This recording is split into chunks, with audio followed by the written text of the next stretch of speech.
여보, 당신이랑 피땀 흘려 세운 이 회사에 이런 쓰레기가 숨어 있었네. 내가 오늘 당신 대신 싹 치워버렸어. 오늘따라 유독 곁을 떠난 남편의 빈자리가 시리게 느껴졌습니다. 3년 전 남편은 이 회사가 이제 막 기틀을 잡았을 때 허망하게 제 곁을 떠났지요. 남편과 제가 젊은 시절 자식들 뒷바라지하며 컨테이너 박스에서 라면으로 끼니를 때우며 일궈낸 이 회사는 제게 단순한 재산이 아닙니다. 제 젊음이고 남편의 인생 그 자체였지요. 지금은 훌륭하게 자란 아들이 회장직을 맡아 잘 꾸려나가고 있지만 가끔 가슴이 답답할 때면 저는 남편과 함께 걷던 회사 앞 정문을 찾곤 합니다. 새벽 공기를 마시며 정문 앞 낙엽을 쓸고 있으면 빗자루질 소리가 마치 남편의 숨소리처럼 정겹게 느껴지거든요.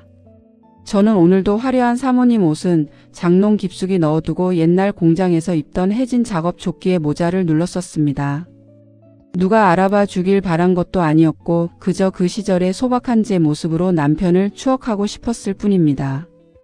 그런데 평화로운 새벽 정적을 깨고 날카로운 타이어 소리가 들려왔습니다. 검은색 고급 세단 한 대가 제가 쓸고 있던 정문 바로 앞에 멈춰섰고 거기서 내린 한 남자가 제 평온한 아침을 순식간에 깨트려 버렸습니다. 그는 제가 누구인지도 모른 채 그저 낡은 옷을 입고 빗자루를 든 노인으로만 저를 보고 있었습니다. 제 인생의 전부가 담긴 이 마당에서 저는 평생 겪어보지 못한 모욕을 당할 준비를 해야 했습니다. 차에서 내린 남자는 이번에 전무 승진 후보로 유력하다는 신임 본부장이었습니다. 그는 내리자마자 제 발치에 툭 하고 담배꽁초를 던지더니 들고 있던 커피컵의 남은 내용물을 바닥에 차악 뿌려버리더군요. 제가 방금 정성껏 쓸어낸 그 깨끗한 바닥에요. 기가 막혀서 쳐다보고 있자니 그 남자는 저를 아래 위로 훑어보며 코를 실룩거렸습니다. 어이 할머니, 거기 서서 뭘 멍하니 봐요? 청소하라고 돈 줬으면 얼른 치우기나 하지. 길 막지 말고 저리 비켜요. 본부장의 입에서 나온 말은 쓰레기보다 더 지저분했습니다. 제가 차분하게, 이보게 여기는 여러 사람이 다니는 곳인데 쓰레기는 통에 버려야지라고 한마디 했더니 그는 참지 못하겠다는 듯 비웃더군요. 참나, 요즘은 청소부도 훈수를 두네. 내가 누군지 알아? 나 이 회사 본부장이야. 대기업 제안도 뿌리치고 이런 구멍가게 같은 회사에 와준 귀한 몸이라고. 수준 떨어져서 정말. 그는 제 어깨를 툭 치고는 건물 안으로 들어가 버렸습니다. 제 어깨에 남은 그 불쾌한 감촉보다 우리 회사를 구멍가게라 부르며 멸시하는 그 태도가 제 가슴을 후벼 팠습니다. 남편이 살아있었다면 저런 사람을 과연 우리 식구로 받아들였을까요? 가슴 속에서 뜨거운 것이 올라오기 시작했습니다. 남편은 살아생전 늘 입버릇처럼 말했습니다. 사람은 기술보다 마음이 먼저여야 한다. 우리 회사는 사람 냄새 나는 곳이어야 한다고요. 그런데 실적 좀 좋다고 저런 오만한 사람이 임원이 된다면 이 회사가 앞으로 어떻게 될지 눈앞이 캄캄해졌습니다.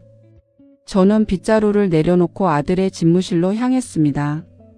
아들은 갑작스러운 제 방문에 놀라 벌떡 일어났습니다. 어머니, 이 새벽에 왜 이런 차림으로 오셨어요? 또 아버지 생각에 청소하신 거예요? 아들의 걱정 섞인 물음에 저는 조용히 미소 지으며 말했습니다. 아들아, 오늘 승진 면접에 나도 참관하고 싶구나. 이 회사의 뿌리를 아는 사람으로서 꼭 확인해야 할 게 있단다. 아들은 제 눈빛에서 심상치 않은 기운을 느꼈는지 군말 없이 고개를 떡였습니다. 저는 화장실로 가서 작업복을 벗고 아들이 미리 준비해둔 우아한 실크 정장으로 갈아입었습니다. 거울 속에는 빗자루를 든 노파가 아니라 이 회사를 움직이는 대주주의 위엄이 서려 있었습니다. 이제는 창업주의 아내로서 저 무례한 사람에게 본때를 보여줄 차례였습니다.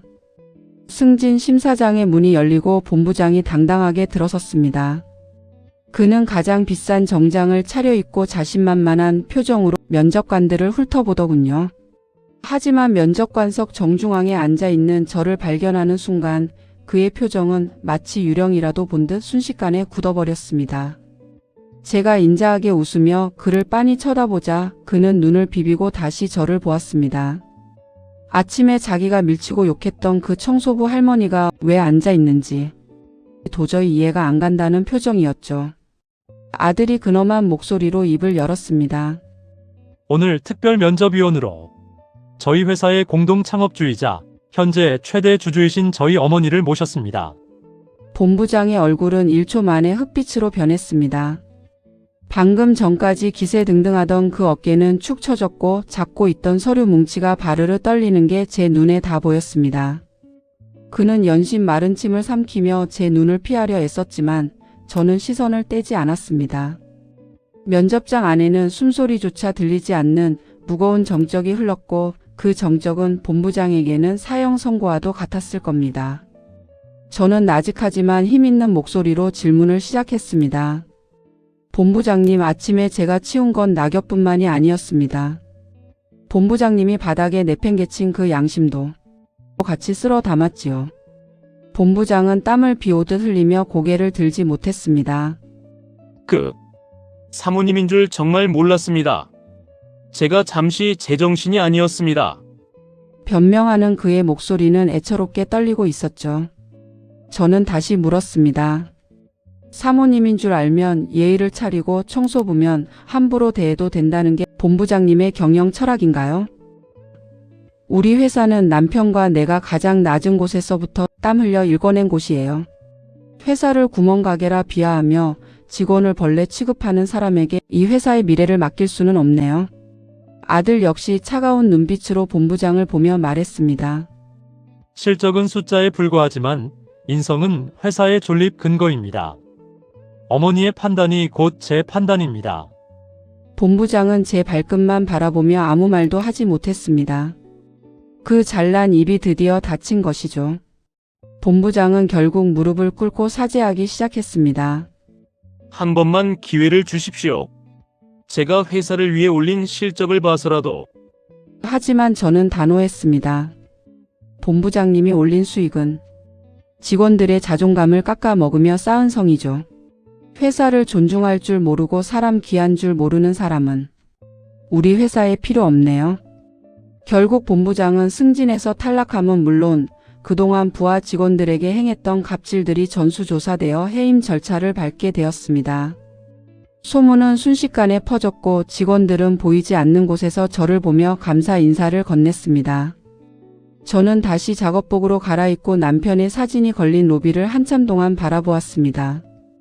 여보, 당신이 평생 소중히 여겼던 이 회사를 오늘 내가 조금은 지켜낸 것 같네. 이제야 제 마음이 한결 가벼워졌습니다. 이 사건 이후 우리 회사는 큰 변화를 맞이했습니다. 실력보다 겸손과 배려가 조직의 핵심 가치로 자리 잡게 되었지요. 저는 여전히 가끔 새벽이면 남편이 그리워 빗자루를 듭니다. 하지만 이제는 모든 직원이 저를 알아보고 따뜻한 인사를 건넵니다. 어떤 직원은 따뜻한 캔커피를 건네기도 하고 어떤 이는 제 손을 꼭 잡으며 고맙다고 말합니다. 아들은 제 가르침을 이어받아 상생하는 기업 문화를 만들어갔고 회사는 이전보다 훨씬 더 견고하고 화목한 공동체로 거듭났습니다.